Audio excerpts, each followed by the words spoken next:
32 লাগে কেন? আমি কি অ্যাকচুয়ালি আমার 31 কোমর। না, অ্যাকচুয়ালি তোমার 32 কোমর। আজকে যে প্যান্টটা আমি ধরলাম সেখানেও তোমার 32ই লেখা ছিল।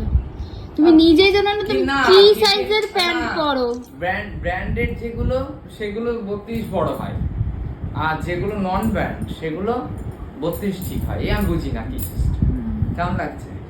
হ্যাঁ, আর একটু গান চালাবো।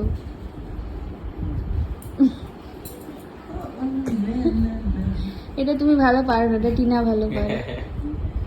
নাও খুলবো। খুলে ফেলো। না তাই কি? না প্লিজ, এটা কি কাল থেকে পড়ে যাবো? না, আমি বলেছি না। ঠিক আছে, বন্ধ করো। পয়লা বৈশাখে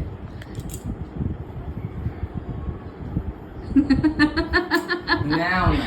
আমি যে টি শার্টটা এনে দিয়েছি তার সাথে এটা পরবে, ঠিক আছে? আর এইটা পরো, এটা পরো, এটা পরো।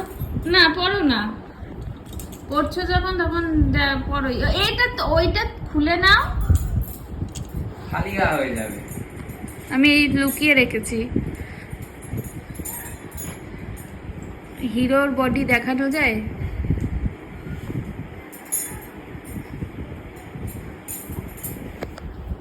ইয়া, হারকিউলিস বডি। কিন্তু এইটা খুব সফট মনে হচ্ছে না গেঞ্জি পরে আছে। তাও তো ওই জন্য এটা তাই। নিলাম। একটা আকাশি কালারে দিয়েছিল না, হ্যাঁ। ওটা খুব মোটা। ও, এটা হেভি সফট। এটা পরে আমার মনে হচ্ছে না কিছু পরে আছে। এটা আমি বাই স্যান্ডো হিসেবে ইউজ করতে পারবো। তাই বাড়ি পড়ারই তো। বাড়ি তুমি তো পড়ো এরকম যে গ্রিনটা আজকে ধুয়ে দিলাম। এটা মোটা কিন্তু। সে মোটা হোক আর যাই হোক। কিন্তু এটা ভালো, অনেকদিন পরছি ওটা। বিয়ের আগের আমার ওটা। একটা আমাদের বাড়িতে আছে, সেটা এই কালারে, কিন্তু সেটা বর্ডার আছে এইখান দিয়ে বগলের এইখান দিয়ে। হ্যাঁ, এটা আলাদা, এটা স্যান্ডেল। জিম থেকে এলাম। হ্যাঁ, চুপ করো। জিমে তো সেই 1947 এ যেতে আর যেতে না। মনে হচ্ছে পুরো জিম করে এলাম। জিম করে ভগবান, যাও এরকম পরে মাকে দেখিয়ে আসো। না, যাও। সারপ্রাইজ থাকবে না, কোনো সারপ্রাইজের কিছু নেই। যাচ্ছে দেখো।